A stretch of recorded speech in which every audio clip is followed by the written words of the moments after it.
Madam, હું તમને ક્યારેય નિરાશ નહીં થવા દઉં, ચિંતા કરશો નહીં. હું તમારી જિંદગીની કમીઓ પૂરી કરતો રહીશ. આજે વિધવા થયા પછી પહેલીવાર મારાથી નાના છોકરાને કોઈ બહાને બેડરૂમમાં બોલાવ્યો હતો.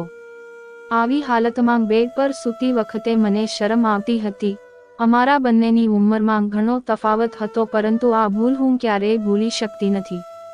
કારણ કે હું જેને બાળક માની રહી હતી, આજ સુધી મને ક્યારેય કોઈ પુરુષમાં રસ પડ્યો ન હતો. મારા પતિના આકસ્મિક મૃત્યુ પછી હું તેમના વ્યવસાયનું સંચાલન કરવામાં અને અમારા એકમાત્ર પુત્ર આયુને ઉછેરવામાં વ્યસ્ત હતી. મેં મારી ઈચ્છા વિશે ક્યારેય વિચાર્યું પણ ન હતું. આ દિવસોમાં અમારા જૂના નોકરે પોતાના ઘરે પાછા જવાનું નક્કી કર્યું. એટલે નવા નોકરની જરૂરિયાત ઊભી થઈ. મેં જૂના નોકરને કહ્યું કે કોઈ વિશ્વાસપાત્ર વ્યક્તિ લાવો જે તમારી જગ્યાએ કામ કરી શકે. રાકેશ આવ્યો ત્યારે મને પહેલી નજરે રાકેશ ગમી ગયો. રાકેશને જૂનો નોકર જ લઈ આવ્યો હતો. મેં તેને વિશ્વાસપાત્ર સમજી અને નોકરી ઉપર રાખી લીધું. અને ખરેખર તે ખૂબ જ દયાળુ છોકરો હતો. તે સવારથી સાંજના 5 વાગ્યા સુધી મારા પુત્ર સાથે ઓફિસમાં રહેતો અને સાંજે કોલેજ જતો. રાતનું જમવાનું જમીને અમે આપેલા ક્વાર્ટરમાં જતો. મને તેના ત્યાંથી લગાવ થઈ ગયો હતો. મારા જેઠ કેનેડાથી કેટલાક વર્ષોથી ત્યાં સ્થાયી હતા. થોડા સમયથી તે અહીં આવ્યા હતા. તેને મારા દીકરાને કહ્યું કે તું મારી સાથે કેનેડા આવી જા અને બિઝનેસમાં માસ્ટરી કરી લે. મારે ઘરે રહેજે અને ત્યાં બધી પ્રકારની સુખ સુવિધા અને તારો ખ્યાલ રાખવામાં આવશે. મારો એક જ દીકરો હતો અને હું નથી ઈચ્છતી કે તે મારાથી અલગ થાય. તે તેમના પોતાનો બિઝનેસ પણ સંભાળતો હતો, પરંતુ તેના મોટા બાપાના કહેવાથી કેનેડા જવાનો ખ્વાબ જોવા લાગ્યો અને તે બિઝનેસ મારા હવાલે કરી અને કેનેડા ચાલ્યો ગયો. હવે દીકરા વગર હું એકલતા અનુભવતી હતી. આવા સંજોગોમાં જો હું કોઈનો સહારો લઈ શકતી હોત તો તે નોકર રાકેશ હતો. તે પોતાની ગરીબીથી પરેશાન હતો અને તેના સ્વજનોથી અલગ થઈ ગયો હતો. તેને પણ કોઈનો સહારાની જરૂર હતી. જે દિવસે મારો દીકરો કેનેડા જવા નીકળ્યો તે દિવસે હું ખૂબ રડીતે દુઃખી થઈ રહ્યો હતો.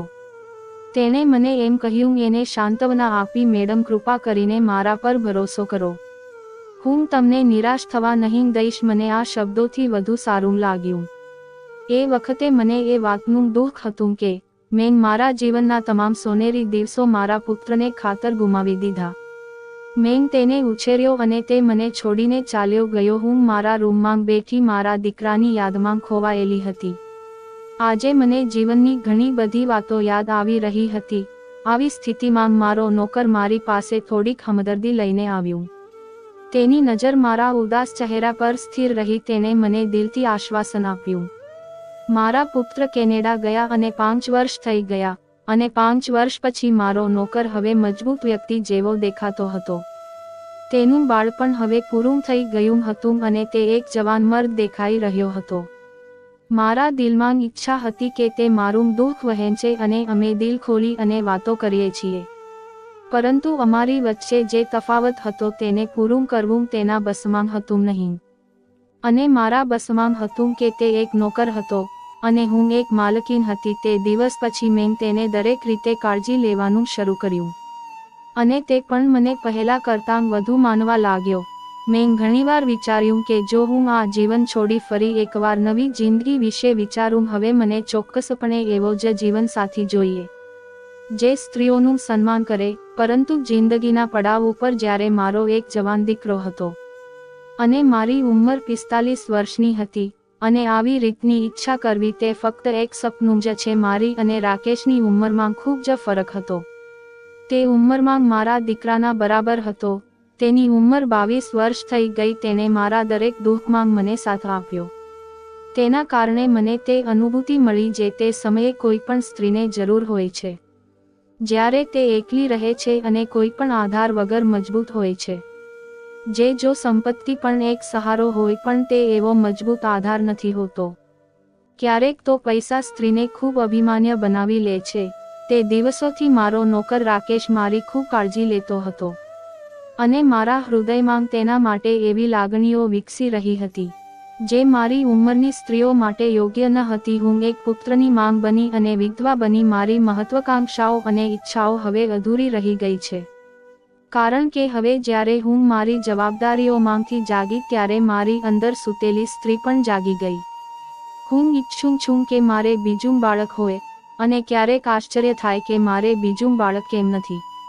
આજે મારી આસપાસ મારા જ લોકો હોત, અને હવે રાકેશ પણ જ્યારે હિસાબ આપવા આવતો તે મારી સાથે બેસતો તો મારી નિયત અજીબ થઈ જતી.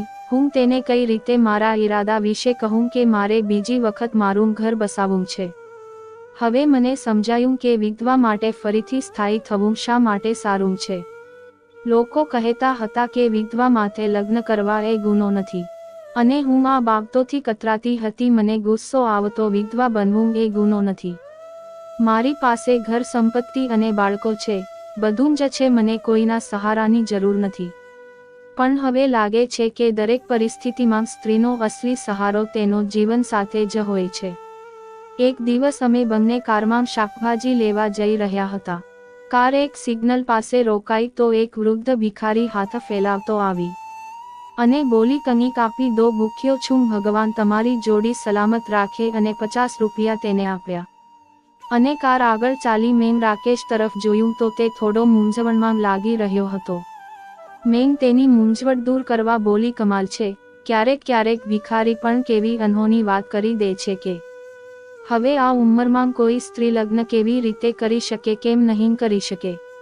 માલકીન, તમે હજુ જવાન લાગી રહ્યા છો, અને હું તમારી સામે ઉંમરમાં વૃદ્ધ લાગી રહ્યો છું. તેની વાત સાંભળીને મને થોડી ખુશીનો અનુભવ થવા લાગ્યો. મેં કહ્યું, વ્યક્તિ સ્માર્ટ થવો જોઈએ, અને ખૂબ પોતાનું ધ્યાન રાખવું વાળો જોઈએ. રાકેશ, સંભાળ, તું પણ કામમાં એટલો ડૂબી ગયો છે, તને તારા શરીરનું પણ ભાન નથી. મેં તને આ વાત કહેતા તો કંઈ, પણ આ કહ્યા પછી હું પોતે જ શરણ અનુભવતી હતી. હવે મને જોઈને તે મારો ઈરાદો સમજી ગયો. મેડમ, સાચું કહું છું, તમે ખરેખર તમારી ઉંમર કરતાં 10 વર્ષ નાના દેખાવ છો. બસ કેસ લેવા દે, તું આ મને ગેરસમજમાં રાખ નહીં. મેડમ, હું સાચું કહું છું, તમે હજુ સુંદર દેખાવ છો. તમે પોતાની જિંદગીમાં શું જોયું છે? ફક્ત તમે તમારા બાળકની પરવરિશ કરી અને તેમની સંભાળ રાખી અને તેની દેખરેખ કરી ફિકર કરતા હતા. તેમજ તમે જો ઈચ્છો તો તમારી જિંદગીમાં નવી ખુશી પ્રાપ્ત કરી શકો છો. રાકેશ, તું શું બોલી રહ્યો છે? હું હજી બોલી, શું તું મારી ચાપલુસી કરી રહ્યો છે? રાકેશ ધીમેથી બોલ્યો, ના મેડમ, હું મારી મર્યાદા ઓળંગી ગયો છું.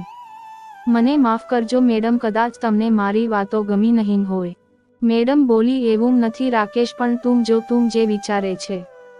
આજકાલની યુવાન છોકરીઓ કુંવારી થઈને ઘરમાં બેઠી છે, અને મારા જેવી 8 વયની વિધવા સાથે કોણ લગ્ન કરશે? એ થોડીવાર ચૂપ રહ્યો અને પછી બોલ્યો, જો તમે ગુસ્સે ન થાવ તો એક વાત કહેવાની હું ભૂલ કરું. મેં કહ્યું, બોલ રાકેશ. રાકેશ બોલ્યો, જો તમે ઈચ્છો તો હું તમારી સાથે લગ્ન કરવા માંગુ છું. તમે મને પસંદ છો. તેની વાત સાંભળીને મને આશ્ચર્ય થયું. મેં વિચાર્યું પણ ન હતું કે મારો નોકર આવો પ્રસ્તાવ રાખશે. હું ચૂપ થઈ ગઈ અને તેને લાગ્યું કે હું ગુસ્સે છું, નારાજ છું. તે પણ ચૂપ થઈ ગયો. થોડીવાર પછી તે બોલ્યો, મેડમ, મને માફ કરજો, હું તમને આ વાત કહેતા ખૂબ જ શરમ અનુભવું છું. મેં મારી જાતને નિયંત્રિત કરી હતી, મારા હૃદયના ધબકારા નિયંત્રિત કર્યા, અને કહ્યું, હું ગુસ્સે નથી રાકેશ, તું ખરેખર ખૂબ જ સરસ છે. પણ અમારી ઉંમરમાં ઘણો તફાવત છે. તમે મને સહાનુભૂતિથી આવી ભાવનાત્મક વાત કહી, પરંતુ લાગણીશીલ નિર્ણયો હંમેશા માનવીય હોય છે, અને આ વાતનો પસ્તાવો થશે. તેણે મને વિનંતી કરી અને કહ્યું કે આ નિર્ણય ભાવનાત્મક નથી. મેં આ વાત ખૂબ જ સમજી વિચારીને કહી છે. રાકેશ, તારી અને મારી ઉંમરમાં એટલો બધો તફાવત છે કે હવે હું બાળકની માંગ પણ નથી બની શકતી. હું આ ઉંમર વટાવી ચૂકી છું જ્યારે તારી ઉંમરમાં લોકો લગ્ન પછી સંતાનની ઈચ્છા રાખે છે. તમારો દીકરો આયુતો છે અને મને નથી લાગતું કે મારા માટે બાળકો હોવા જરૂરી છે. મને લાગ્યું કે તેને મારી સંપત્તિ ઉપર નજર હશે, કેમ કે ખુદથી નાના પુરુષ સાથે લગ્ન કરવાનો મતલબ વૃદ્ધાવસ્થામાં પોતાની જિંદગી ખરાબ કરવી. હું ખૂબ જ મૂંઝવણમાં હતી. મેં કહ્યું કે તમે પણ વિચારી લો, અને હું પણ વિચારી લો અને જવાબ આપું છું. દિલ કહે છે કે તેની વાત માની લો, પણ મન કહે છે કે હવે સમય વીતી ગયો છે. માણસો આટલા સારા નથી હોતા, સારા માણસો પણ છેતરે છે, અમે બંને ઘણા દિવસો સુધી ચૂપ રહ્યા. આ ચૂપકી મનની અંદર એક વાવાઝોડું સ્વરૂપ લઈ લીધું અને હવે રાત્રે નીંદર આવવાની ન હતી. મારું દિલ તેના કારણે બેચેન રહેતું અને પ્રેમ વધી ગયો હતો અને ઘરમાં હવે રાકેશ સિવાય બીજું કોણ ન હતું. તેને મારી સંભાળ રાખવાની હતી, મને ડોક્ટર પાસે લઈ જવાની હતી, મારી દવા લાવવાની હતી. જ્યારે તેને આ બધું કર્યું ત્યારે મને લાગ્યું કે ખરેખર એક એકલી સ્ત્રીને મજબૂત સહારાની જરૂર છે. હું પણ રાકેશ સાથે ચોક્કસપણે પ્રેમમાં નથી, પણ તે મારી જરૂરિયાત બની ગયો છે. તેમની લાગણીઓથી તેમને એવું સ્થાન બનાવ્યું હતું કે મારા મન તેમને નોકર નહીં પણ જીવનસાથી સમજવા શરૂ કરી દીધું હતું. હું રોજ વિચારવા લાગી. અતિશય વિચારસરણીના લીધે મારું અસ્તિત્વ ક્ષીણ થવા લાગ્યો. મને માથાનો દુખાવો થવા લાગ્યો. મેં ધંધાકીય બાબતોથી મારું ધ્યાન હટાવી દીધું. બધી જવાબદારી રાકેશને આપી દીધી હતી. એક દિવસ મને માથામાં સખત દુખાવો થતો હતો અને હું મારા હાથે માથું દબાવી રહી હતી ત્યારે રાકેશ ઓફિસેથી આવ્યો અને તેના હાથમાં ઓફિસની ફાઇલો હતી. તે મારા રૂમમાં આવવા માટે પરવાનગી માંગી. મેં કહ્યું આવી જા અને મને ફાઇલો અહીંયા જ બતા. પણ મારું માથું દર્દથી ફાટી રહ્યું હતું. તે ખુરશી લઈ અને મારી પાસે આવી અને બેઠો અને ફાઇલો એક તરફ રાખી દીધી અને બોલ્યો કે શું તમારું માથું દબાવી દઉં? ફાઇલ સવારે ચેક કરી લેજો. મારા મનાઈ કરવા છતાં તેને મારા કપાળ ઉપર હાથ રાખ્યો અને દબાવવા લાગ્યો. મને રાહતનો અનુભવ થયો. અલબત્ત હું ખૂબ જ રાહત અનુભવી રહી હતી. જો કે મારા પતિના અવસાન પછી મેં ક્યારેય કોઈ પુરુષ તરફ જોયું પણ નથી અને સન્માનભર્યું જીવન જીવ્યું છે. પરંતુ માણસને ચારેક એવા નબળા ક્ષણોનો અનુભવ થાય છે કે તે ક્ષણો તેમના પોતાના નિયંત્રણમાં લઈ લે છે. મેં મારી આંખો બંધ કરી દીધી અને એવો દેખાવ કર્યો કે હું કંઈ ભાનમાં નથી. ત્યારે રાકેશને ખબર પડી કે હું શું વિચારી રહી છું. તે બોલ્યો કે મેડમ તમારી તબિયત ઠીક નથી, તમે આરામ કરી લ્યો. ફાઇલ સવારે ચેક કરાવી લઈશ. અને તે ચાલ્યો ગયો. તે આગલા દિવસે પણ આવ્યો નહીં અને તેના પછીના દિવસે પણ આવ્યો નહીં. તેથી જ મેં તેને ફોન કર્યો. તે બોલ્યો ઓફિસેથી આજે તમારી પાસે આવીશ. મેં વિચાર્યું કે તમે આરામ કરી રહ્યા હશો અને હું પણ ઓફિસના કામમાં થોડો વ્યસ્ત હતો. તેનો બોલવાનો અંદાજ એટલો શાંત હતો કે મને લાગ્યું કે તે મારા ઘરમાં કામકાજ છોડીને જતો રહેશે. તે મારા ડર અને મુશ્કેલીઓમાંથી સારી રીતે વાકેફ હતો. તે સાંજે આવ્યો અને મારી પાસેથી કેટલીક ફાઇલો તપાસી અને કેટલાક દસ્તાવેજો પણ સહી કરાવવાની હતી. તેને તે પણ કહ્યું. પછી તેને કહ્યું મેડમ તમે હજુ સુધી મારી વાતનો જવાબ આપ્યો નથી. કદાચ તમે આટલો મહત્વપૂર્ણ નિર્ણય લેવાથી ડરી રહ્યા છો. કદાચ તમને મારા પર વિશ્વાસ નથી કે ઠીક છે આપણે ભૂલી જઈએ છીએ કે આપની વચ્ચે આવી કોઈ વાત થઈ હતી. તમારે તમારી જાતને પણ મજબૂત રાખવી જોઈએ જેથી કરીને તમારા ધંધા ઉપર વિપરીત અસર ન થાય અને તમને પહેલાની જેમ જ ધંધાની બાબતોમાં રસ રહે. આયુએ ઘણા પૈસા મંગાવી લીધા હતા. હવે હું વધારે ધંધા ઉપર ધ્યાન આપવા લાગી. પરંતુ તેનો ખ્યાલ દિલમાંથી ગયો હતો. ઈચ્છા ન હતી તો પણ કહી દીધું કે મને રાકેશની જરૂર છે.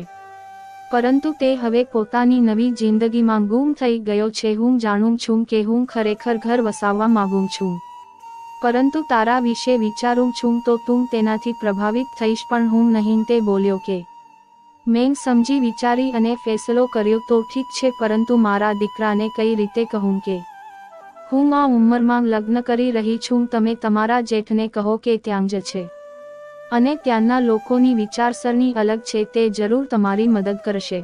ખૂબ હિંમત કરી અને મેં જેઠને ફોન કર્યો અને મારી આખી આપદા તેમને જણાવી. મારા જેઠ બોલ્યા તમે જરૂર લગ્ન કરી લો, આયુને હું સંભાળી લઈશ, પરંતુ બિઝનેસની માલિક તમે જ રહેશો, કેમ કે કોઈ બીજાને તમારા બિઝનેસોનો માલિક બનાવશો નહીં. જો બનાવશો તો તમારા ધંધાથી હાથ ધોઈ બેસશો. જેથીની પરવાનગી લઈ અને રાકેશ સાથે લગ્ન કરી લીધા. તેને આયુને પછી જણાવી દઈશ એમ કહ્યું, પરંતુ આયુને તે રાજી કરી શક્યા નહીં કે માના બીજા લગ્નનો સ્વીકાર કરી લે. તે તો ખૂબ જ નારાજ થયું અને તેને મારી સાથે પોતાના તમામ સંબંધો તોડી નાખ્યા. થોડા વર્ષો પછી તે ભારત આવ્યો અને તેના નામે ધંધો રજીસ્ટર કરાવ્યો અને મને માત્ર ઘર અને ઘરેણાં આપ્યા અને તમામ સંપત્તિ પોતાની સાથે લઈ ગયું. મારા પુત્રને બિઝનેસ સંભાળતો જઈ હું પણ ખુશ હતી, પણ હું ઈચ્છું છું કે તે મારી સાથે સામન થાય, કારણ કે રાકેશને મારી સંપત્તિનો લોભ ન હતો. રાકેશને એક જગ્યા પર સારી નોકરી મળી ગઈ હતી. મેં ચોક્કસપણે મારો પુત્ર ગુમાવ્યો છે અને હું મારી જાતને ભાગ્યશાળી માનું તો મને રાકેશ સામે કોઈ દ્વેષ નથી. ઉંમરનો તફાવત હોવા છતાં તે મને સાચો પ્રેમ કરતો હતો, મારી સંભાળ રાખતો હતો, મને સહેજ પણ દુઃખ ન થવા દેતો. પરંતુ તેના તરફથી આટલો પ્રેમ મર્યા પછી પણ મારા હૃદયને શાંતિ નથી, કારણ કે હું જે પુત્રને યુવાનીના સોનેરી દિવસોને પ્રેમ કરતી હતી, કારણ કે જે પુત્રને મેં મારી યુવાનીના સોનેરી દિવસોનું બલિદાન આપીને ઉછેર્યો હતો, તે આજે મને મળવા માંગતો નથી. આશા કરું છું કે મિત્રો આ વાર્તા તમને લોકોને પસંદ આવી હશે અને સબસ્ક્રાઇબ